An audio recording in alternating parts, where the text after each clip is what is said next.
Beneath this cover is perhaps the most anticipated 250 motocross bike ever. And we're in Italy, Bologna, at Ducati Corsa HQ. This bike hasn't even been put into production yet, but we've been given the world exclusive first look at the Ducati Desmo250 MX.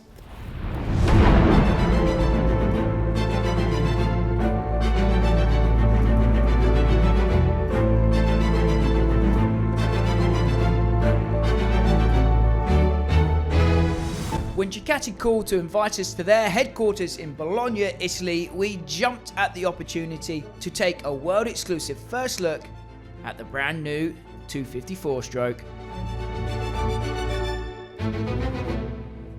So we are here in Bologna, Italy, as you can see at the Ducati HQ. This is a pinch yourself moment, isn't it, Sean? Very much so. I can't quite believe we're here and this is happening. We're getting a world exclusive first look at the new 250. Yeah. If I would have said this to you 20 years ago when you started riding, you wouldn't have believed me, right? No. That you'd be here? Definitely not. And even 3 years ago when we started collaborating with what we're doing, to say that I would be here today to get the first look at the 250 is just mind-blowing. Yeah, it's pretty mind-blowing. So let's head inside. Let's take a look at this new bike.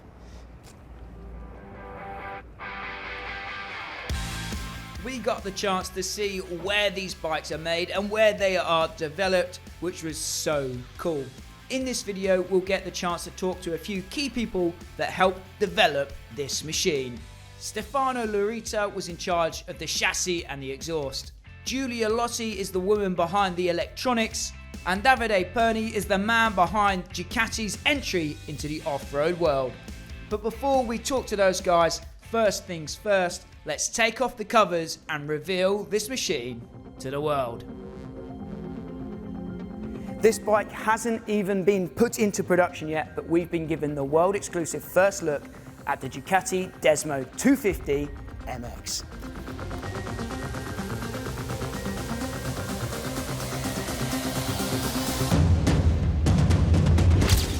Here we have the Ducati Desmo250 MX. We'll find out all about this machine and its specifications in just a moment.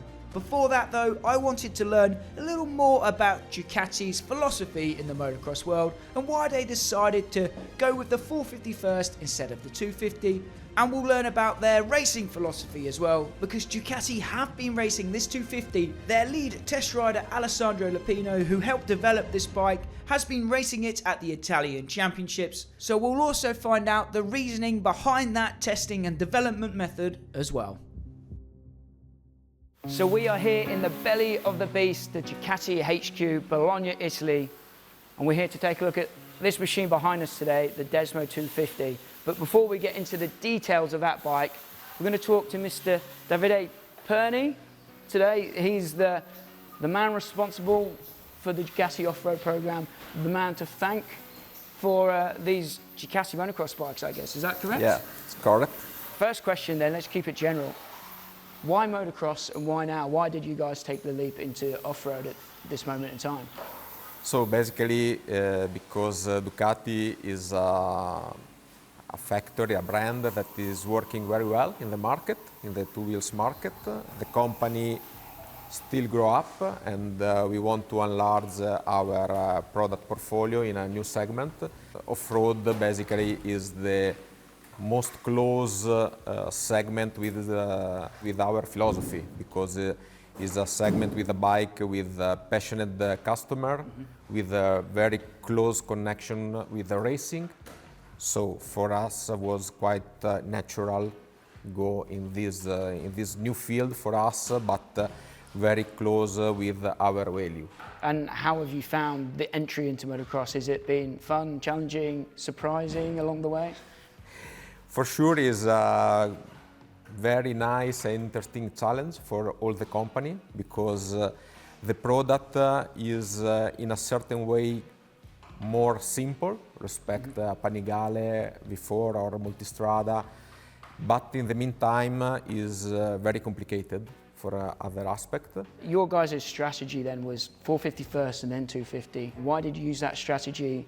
Maybe in the market, the 250s tends to be the volume bikes. Do you expect that to be the same for you? Basically, it was a strategy because since a long time Ducati started with the premium bike, and after that second year we put in the market also a bike with a reduced capacity for the engine. This is since long time, starting from Monster era and other model.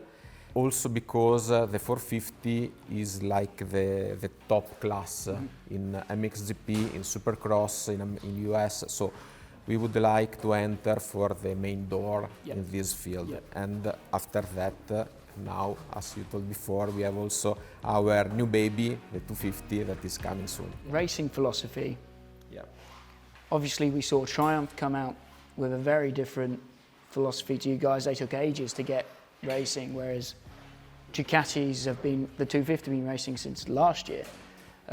Why do you use this strategy, go racing first and then production bikes come later? We have a division, Ducati Courses, since long time. So we used the course division in order to develop the bike and the concept that we put in production. And we saw that basically racing is the best testing in order to develop the bike, because especially for this kind of bike that are racing bike produced in mass production, the stress that you can put during the test is not the same that the stress the rider put during the race. Yeah, so you're not afraid to test and experiment in the public eye? Yeah, this is obviously is a risk because normally we are not used to show, because it's very easy, especially in the beginning of the project, to have a problem, technical problem. This is normal in every development of the bike, in every phase.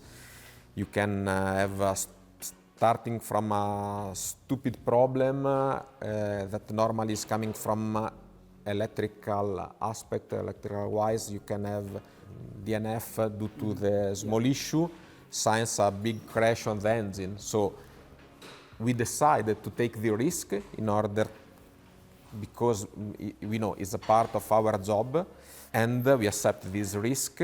Luckily, nothing strange or dramatically happened during this phase. The advantage taking from this approach was very, very big and very important for the project. A big proportion of our audience is US, American, and I know they'll be wanting to know, when will the 250 be racing Supercross? Yeah, basically the program is under development. For sure, we start to sell the 250 since September.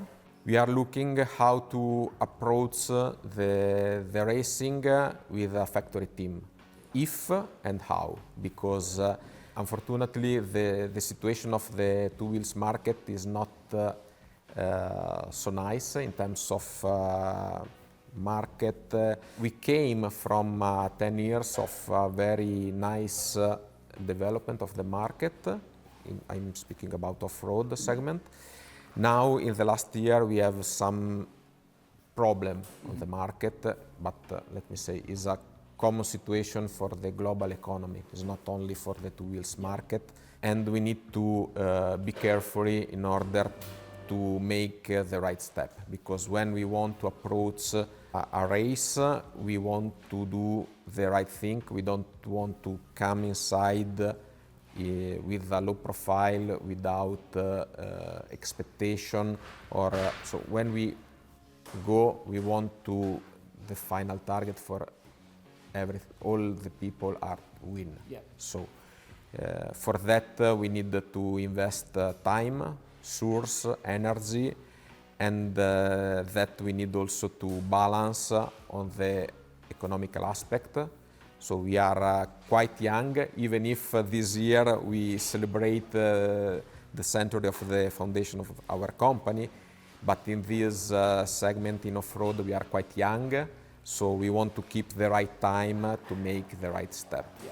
Like obviously you did the 450 first, so then was the 250 a lot easier in development because you've already had all the information there, all the technology that you've put into the 450, has that gone into the 250? So let me say is even if looking the bike are quite similar, the approach is very different. The main concern for the 450 is the balance between engine power and chassis stability. The 250 is different because we take a lot of components from the 450, chassis, swing arm, triple clamps, plastic shape is in a common with the 450. In the 250 is very important the engine power, finally, more than the 450. The chassis is less stressed because you don't have too much load transfer during the using of the throttle.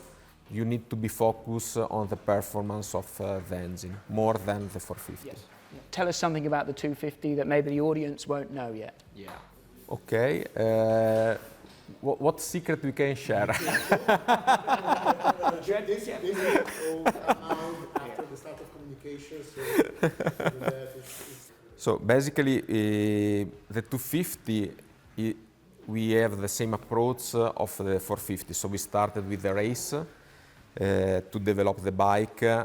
Probably in the 250, we feel a bit the pressure more than the 450. You know, in the 250, the power is very important for the engine. The bore of our bike, maybe this, can I tell this? Okay, is 81 millimeter, so the same bore of MotoGP. And obviously, people, but also inside the company, we expect to get maximum power, very beautiful performance, very strong torque and everything. And we feel a lot of pressure about this. If 450 is like a king of motocross segment, the 250 is more friendly and more is our baby. Yeah. So we love 450, but you know, in the family, when you have two sons, you have one preferred, and normally the small one. And yeah, for the 250 is the same, and also because many of our colleagues are off-road passionate and they love the 250. We want to put more effort and more love when we design and test the bike, even if for the 450, you know, it was the first project, and also in that case we put a lot of energy, effort. We try to do our best in order to build a very Ducati bike in off-road, for the off-road. Whilst we were in Bologna, we got the opportunity to take a look around the Ducati Museum to see for ourselves the long and storied history of this historic brand. The championship pedigree was clear to see here, which obviously does set expectations very high, which I think can be both a blessing and a curse. So like we've been saying, we've been very fortunate to have been invited here by Ducati today. They've been telling us about the bike, but they've also been talking to us about their philosophy and how they look at things. And it's interesting to hear them say that they actually look at themselves as a smaller company in comparison to the Japanese, for example.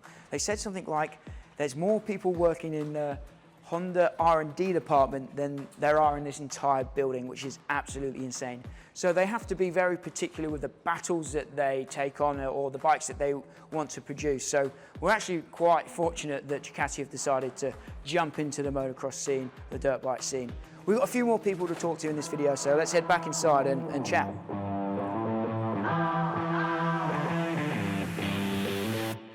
Next up, we'll be talking to Stefano and Giulia, who will be telling us about the chassis and the electronics, which are pretty similar to the 450, but there are some slight differences. After that, we'll discuss the all-important motor. So we have with us now Stefano, the vehicle project manager. So we're going to start getting into the details on the 250 here, which is behind us now. Stefano, you was in charge of chassis and exhaust, right? So what can you tell us about the 250? What have you put into it specifically? So basically we started working on the platform of the 450, but we have a completely different engine, an engine that revs very, very high. So the behavior of the bike is pretty different compared to the 450. So we worked a lot on the engine fixing plate. We tested many configurations to achieve the best dynamic behavior on track. So you can easily see that the engine fixing plates are pretty different in shape. And this has a huge impact on the behavior of the bike, both in corner, on the straight. So this was a very important aspect. Also, we worked a lot on suspension. So suspension, we started from the 450, but we wanted to reach a more racing-oriented bike because we assumed that the 250 is more easy to push to the limit compared to the 450. Makes sense, yeah. Julia, I've been riding the Desmo 450 for 6 months or so now, and the most impressive thing on it is the electronics package. Do we have the same package on the 250? Yes, we have the same electronic package. The only difference here is that the traction levels are just 3 instead of 4, okay. But the algorithm behind them is exactly the same. Can you explain to me, like I'm a 5-year-old, how your traction control system is different to everyone else's? Because people always ask me in the comments and I struggle to explain it. So can you give us a simple way to answer? I cannot tell you really so much because we have some secrets and we need to hide some things. But basically our traction control is different from the one of the other competitors because we really measure vehicle information to check the rear wheel slip. Instead, in the competitor algorithm, they just check a faster variation of the engine revolution. Okay. So they just act following just this information. In our case, we use a closed loop algorithm, so we really act the traction when it's needed.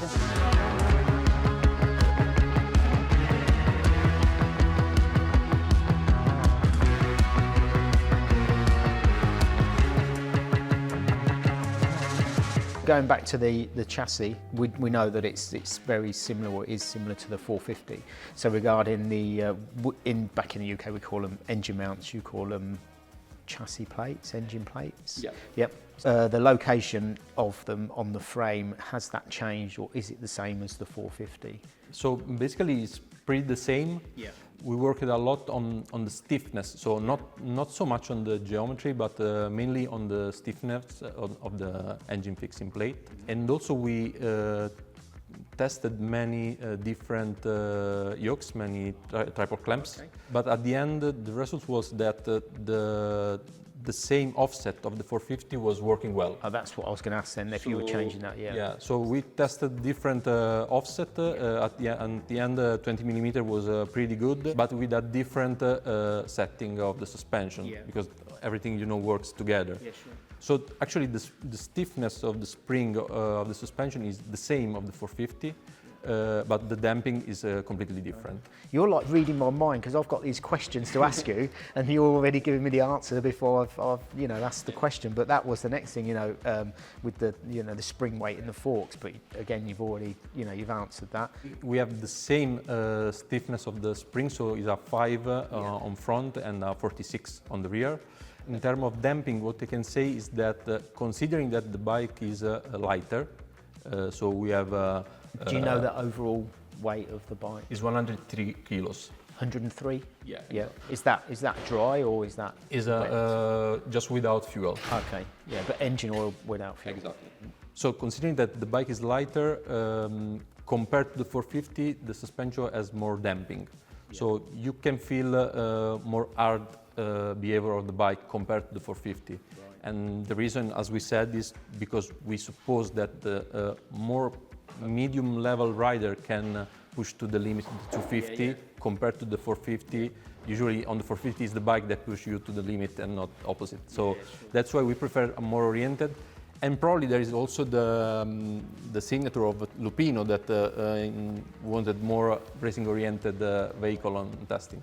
So you've made the valve in slightly stiffer. Yeah. Yeah. Exactly. Just to compensate because you think people will be able to push it more. Exactly. For that reason. Yeah. On the 250 then, so moving on to the maps, is it the same as the 450 where we need the Wi-Fi module to be able to go and customize? Yes, also in this case, we have the map selector switch in which you can activate and deactivate some controls, for example, the traction control as well. And you can toggle between two riding modes. If you would, as standard? As a standard. If you would like to change the parameters of those riding modes, you need to connect your bike with the application using a Wi-Fi module. In the app, you have all the control levels. You can select the one you prefer and then download the map on the bike. And the two standard maps then, is it a soft map and an aggressive map? Yes. So the idea is the same of the 450, just the difference is that we have one level less of traction control because the power of this engine is lower, just for that. I think also another important aspect that is different from the 450 is the size of the rear tire, because we're struggling a lot talking about 110 versus 100 on the rear tire.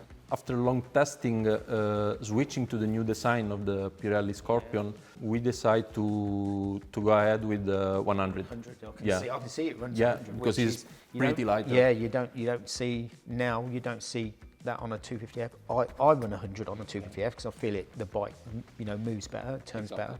We haven't mentioned yet, but quick shifter is also available on the 250 as on the 450. We have the same quick shift, so we have the same also here in the 250. Yes. So the linkage on the back and the knuckle rotation, everything is exactly the same. It's exactly the same, but actually after a long testing, because we tested many different links. Also on MXGP, the rider have many different linkage, and also on US we have the factory connection. Develop a different link. We tested many versions by factory connection, but at the end we think that this one was already I say good compromise, but actually it's not a compromise. It's just something that is good for most of the people. Let's say so like it's this. An all-round. Exactly. Yeah.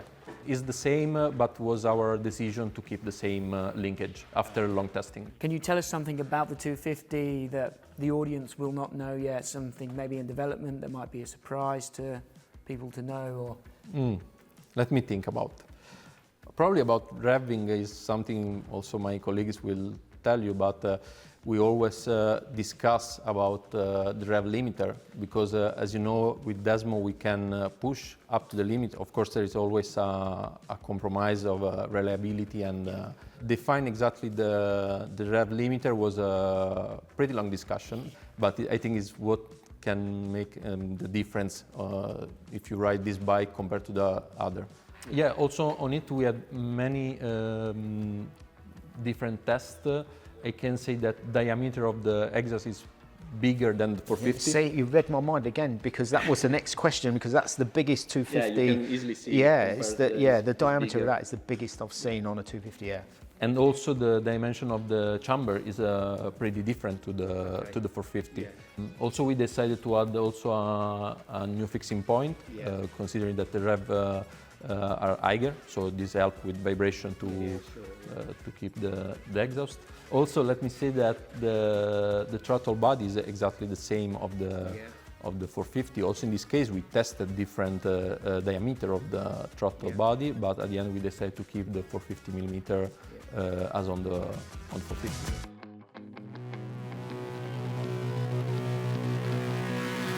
So as always, costs and price are a big topic of discussion for a new machine, and that's no different here. I'm sure you guys are desperate to know how much this thing is going to cost, and I'll tell you right now.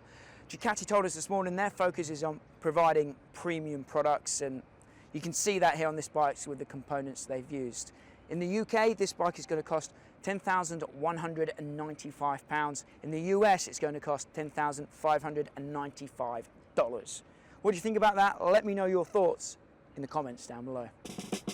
I think most of you guys clicked this video to find out the details about the motor here. We've just been briefed by Sarah, who's the engine project manager. Her English not so great, so she didn't want to go on camera, but we've been briefed. Our resident Italian translated for me. So we've got the facts and figures, we've got the headlines. Take it away, Sean. Yeah, so basically it's an all-new engine from the ground up. The main aim was to have a light and compact unit that is able to exploit the advantages of the Desmo system. The focus was on producing a great torque curve with sustained delivery of torque at medium and low revs. There are no carryover parts from the 450. This motor was designed from scratch. It's got an 81mm bore and a 48.4mm stroke. The motor revs to 15,000 RPM, which is the best in the category. Ducati aren't declaring the top BHP figure at the moment, but they did tell us it wasn't the best in the class. However, they did tell us that they are very satisfied with the power value, the over rev and the overall torque curve. They seemed confident that there was no other 250 with a better spread of power. From what I can understand, their main goal is to produce an engine that it's not going to be the biggest in brake horsepower, even though we've not got the figures. Yeah, they didn't want to give us the figures. They didn't want to give us figures. So, but what they wanted to achieve from this engine was make it the best. Basically, when you put it on the dyno, they wanted to make it the best that they could for an overall engine, torque and BHP combined with RPM. So they did tell us that it revs to 15,000 RPM, which is very impressive. That's the headline, I think, isn't it? 15,000 RPM. It's all looking impressive. Yeah. You know, we're just going to have to wait and see when we get to ride it. And it'll be very interesting. Get the bum dyno on it. That's what we need. The closest relation to the Desmo 250 motor is actually the Panigale V4R. So the Desmo 250 can trace its roots back to a high-performance superbike, which is pretty insane pedigree. The final gear ratio was 1351. The clutch is a little lighter than the 450. The sprocket is integrated into the basket and there are 7 discs instead of 8. The Desmo 250 has a predictive maintenance schedule. This is something that was introduced on the 450 recently. Basically, there's variable maintenance or service intervals depending on how you use the bike and how hard you ride it. Ducati measure how you use the bike and they will let you know when it needs servicing. For example, a standard piston change is due at 45 hours, but if you're an easier going rider and not so aggressive with the machine, that could go up to 55 or 60 hours. The bore and stroke is very similar to what you'll see on the Austrian stuff now. You know, it's just 81mm piston with a stroke of a 48.4. So it's very similar to, you know, the Austrian stuff, which is like bigger bore, short stroke. So, you know, it will rev better. It's definitely got a super light piston in it. It is a forged piston, but then they've made a box section in the bottom, so just to take the material out and make it a lot lighter. And then a coating on top of the piston, which again, you know, I think is on most, and that's for durability. So yeah, there's a lot of thought gone into the engine, but they've got a lot of knowledge from what they've got from the V4. So it's looking good. They've tried to save weight where they can, but obviously the Desmo adds and I think that's why, that's what they've done, especially in the weight of the piston, because obviously the Desmo, there's a lot more components there than the normal like sprung valved engine. So yeah, they've tried to, you know, shave the weight wherever they can. I ride a 250F, as everyone knows, and I do like a revvy engine, so I'm mega excited to get on this to find out what 15,000 RPM feels like.